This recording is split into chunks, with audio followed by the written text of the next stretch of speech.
Imagine you are sick and realizing that the cure could be worse than the disease itself. Instead of clean instruments or gentle care, your doctor approaches with sharp knives, burning herbs, and a jar full of wriggling leeches. In the medieval world, medicine wasn't just primitive, it was downright dangerous. Bloodletting was the go-to treatment, but it often drained more than just bad humors. Herbal remedies could be poisonous, and surgeons operated without anesthesia or sterilization. Even a simple fever might land you in the hands of a barber surgeon or plague doctor, whose treatments were as frightening as they were uncertain.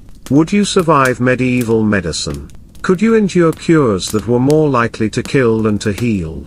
Stick around as we uncover the shocking, grim, and sometimes absurd medical practices of the Middle Ages. You'll never look at a doctor's visit the same way again. To truly understand why medieval medicine was so dangerous, we have to dive into the beliefs that shaped it. Doctors in the Middle Ages were convinced that the human body was controlled by 4 vital humors: blood, phlegm, black bile, and yellow bile. Each of these humors was thought to be connected not only to specific parts of the body but also to different personality traits and emotional states. When someone became sick, the prevailing idea was that their humors had become unbalanced in some way. For instance, if you had too much blood, you were considered sanguine, someone who was cheerful and energetic but also prone to fevers and flushes. On the other hand, an excess of black bile labeled you melancholic, which meant you were sad, sluggish, and gloomy. Similarly, too much yellow bile was linked to anger and irritability, while too much phlegm was associated with calmness but also lethargy and dullness. This theory of the 4 humors was the foundation of medieval medical thought, and it guided every diagnosis and treatment. Doctors tried to fix these imbalances using a variety of harsh and often harmful methods. Bloodletting was one of the most common treatments. They would drain a patient's blood with knives, leeches, or lancets, believing this would remove the excess blood causing illness. Purging and forced vomiting were also used to expel unwanted humors from the body. Unfortunately, instead of helping, these treatments often left patients weaker and more vulnerable to infections or other complications. Meanwhile, the actual causes of sickness, bacteria, viruses, poor hygiene, and contaminated water, were completely misunderstood or ignored. Now, let's dive into the notorious practice of bloodletting, often hailed as a universal cure, but in reality, it might have been far deadlier than the illnesses it aimed to treat. Medieval doctors were convinced that an excess of blood in the body caused sickness, so their solution was to literally bleed the patient to restore the delicate balance of the humors. To do this, physicians used a variety of tools and techniques. They would carefully, or sometimes not so carefully, slice open veins with sharp knives or lancets, allowing blood to flow freely. Leeches were also commonly employed, attaching themselves to the skin and sucking out blood slowly but steadily. Another popular method was cupping, where heated glass or metal cups were placed on the skin to create a vacuum, drawing blood to the surface or even pulling it out through small incisions. While these methods might sound brutal, doctors truly believed they were healing their patients. Unfortunately, bloodletting often had the opposite effect. Instead of curing disease, it weakened the patient by draining them of vital fluids, leaving them dehydrated and more vulnerable to infections. Many patients did not die from the original illness but succumbed to the dangerous consequences of excessive blood loss. Despite its risks and the harm it caused, bloodletting persisted as a common treatment for centuries. It was used for everything from headaches and fevers to mental health conditions, all based on the belief that draining the blood would somehow drain the sickness out of the body. This cruel irony shows just how desperate and misguided medieval medicine could be in its attempts to heal. Now, let's meet one of the most infamous healers of the medieval world, the humble leech. These wriggling creatures were more than just creepy crawlies. They were considered vital medical tools in the attempt to cure illness. Doctors believed that leeches could cleanse the blood and restore the balance of the humors that were thought to govern health. The concept was straightforward: attach a leech to the patient's skin, let it suck out the bad blood, and supposedly, the sickness would vanish. In practice, Patients would have multiple leeches placed on various parts of their body, often enduring long, uncomfortable sessions. Medieval illustrations frequently depict patients with numerous leeches latched onto their skin, an unsettling sight that was considered a necessary part of healing. However, this treatment was far from harmless. Many patients lost too much blood, leading to weakness or fainting spells. Worse still, the leech bites could easily become infected, causing additional complications and prolonged suffering. These wounds sometimes left permanent scars, serving as a grim reminder of the ordeal. Despite the gruesome history, here's a surprising twist: leeches have not been entirely retired from medicine. Today, modern doctors use medicinal leeches in very specific and controlled ways, particularly in reconstructive surgeries where they help restore blood flow to damaged tissues. It's fascinating to think that these little bloodsuckers, once feared and dreaded, have made a remarkable comeback in the medical world, albeit for very different reasons than medieval healers ever imagined. In medieval times, barbers were more than just haircutters. They were the go-to medical practitioners for everything from haircuts to leg amputations. Barber surgeons performed a range of tasks: pulling teeth, setting broken bones, stitching wounds, and conducting bloodletting, all using the same set of tools they used for trimming hair. Their toolkits included razors, scissors, and crude surgical instruments, but there was no concept of sterilization or anesthesia. Patients had to rely on the barber's steady hand and hope they could endure the pain without screaming too loudly. The iconic red and white barber pole still seen today is a vivid reminder of this bloody past. The red color represents blood, the white symbolizes the bandages used after procedures, and the pole itself is thought to represent the staff that patients grip tightly during painful treatments.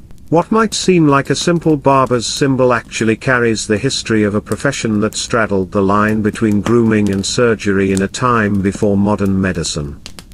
In an age before modern medicine, herbs were the mainstay of healing, but were they truly cures, or hidden dangers? Plants like mandrake, hemlock, and foxglove were common ingredients in medieval remedies. Mandrake was believed to ease pain and induce sleep, yet its root was so toxic that it could easily cause death. Hemlock, known as a deadly poison, was sometimes used in tiny doses as a sedative, while foxglove contained digitalis, a powerful heart medicine, but also a dangerous toxin if misused. Most of these treatments weren't grounded in science but were based on trial and error, folklore, and superstition.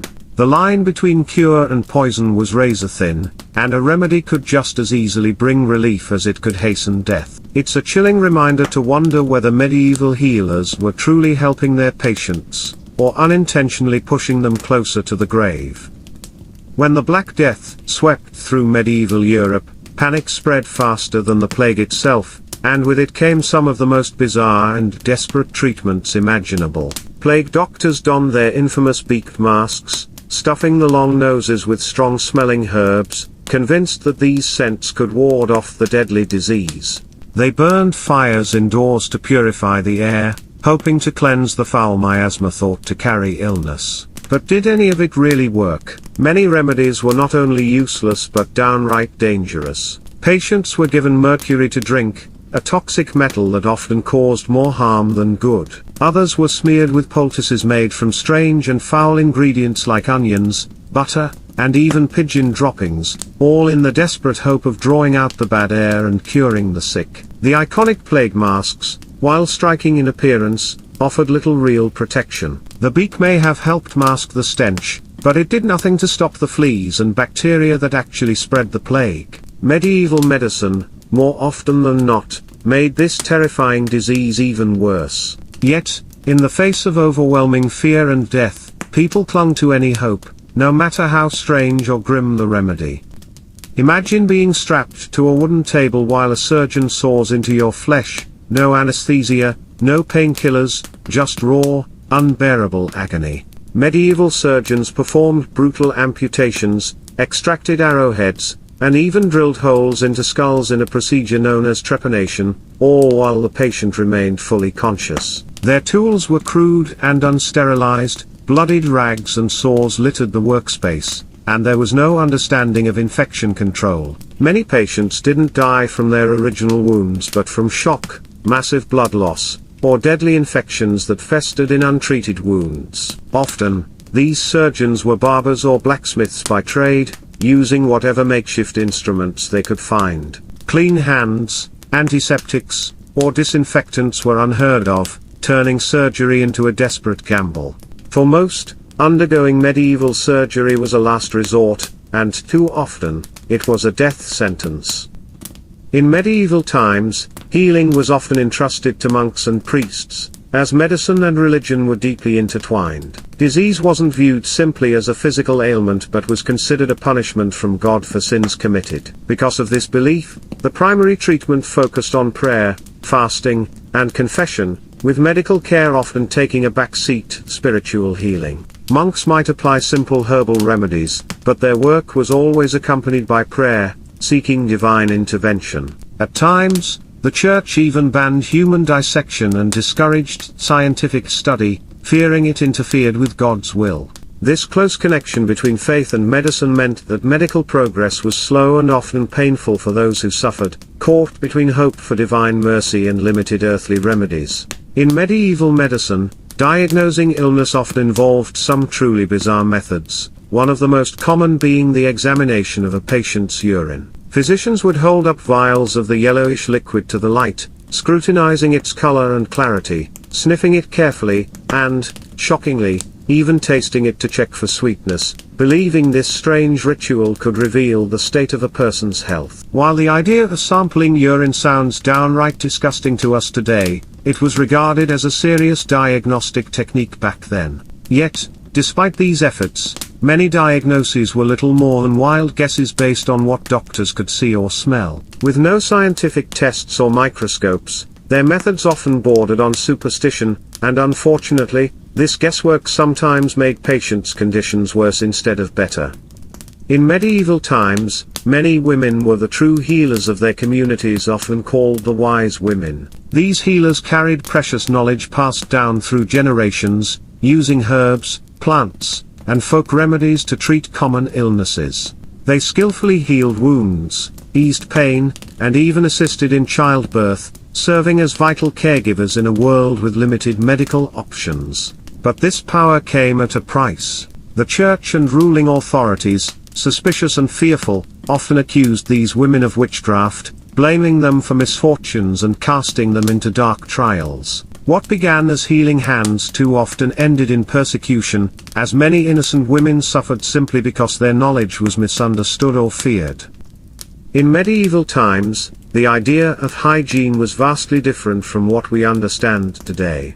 Doctors rarely washed their hands before treating patients, often moving from one sick person to another with little regard for cleanliness. Instruments were reused without cleaning, and bandages were shared between patients, spreading infections. Public baths were common but often filthy and overcrowded, doing little to prevent disease. Instead of understanding germs, people believed that bad smells, known as miasma, were the true cause of illness. This misconception not only rendered medieval medicine ineffective but often made it deadly, as infections and contagions spread unchecked through unsanitary practices. In medieval times, the concept of germs, the tiny bacteria and viruses responsible for diseases, was completely unknown. Instead, people believed that illnesses were caused by miasma, a dangerous, foul-smelling air that hung around swamps, garbage heaps, or decaying matter. They also attributed sickness to supernatural forces such as curses, demons, or divine punishment. Because of these beliefs, there was little focus on cleanliness or hygiene to prevent disease. Public health systems as we know them today simply didn't exist. Waste, human and animal, was routinely dumped in the streets, open gutters, and rivers that often served as the main water source for communities. This led to contaminated drinking water and unsanitary living conditions, creating the perfect breeding ground for illnesses like cholera, dysentery, and typhoid to spread rapidly. Sewage ran openly through towns, mixing with garbage and rotting food, filling the air with the very miasma they feared. Since no one understood the true cause of disease, efforts to stop outbreaks were misguided at best and harmful at worst. People wore charms or amulets, burned incense, or avoided bad smells, thinking these would protect them. Entire cities could be devastated by plagues and epidemics because the real culprits, microscopic pathogens, were invisible and misunderstood. This profound lack of scientific knowledge meant that medieval societies were trapped in a cycle of repeated outbreaks, with no effective tools to fight back. It wasn't until centuries later, with the discoveries of microbiology and sanitation, that humanity finally began to understand and control the spread of disease.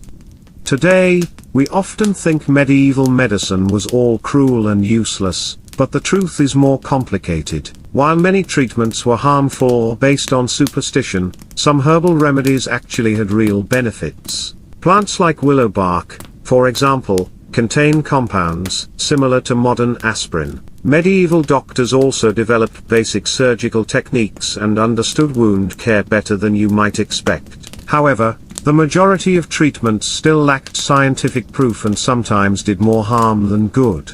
So, medieval medicine wasn't all bad, but it was often a dangerous mix of guesswork, hope, and tradition. And that's a wrap for our journey. If you enjoyed this dive into the past, don't forget to like and subscribe for more fascinating stories from medieval history.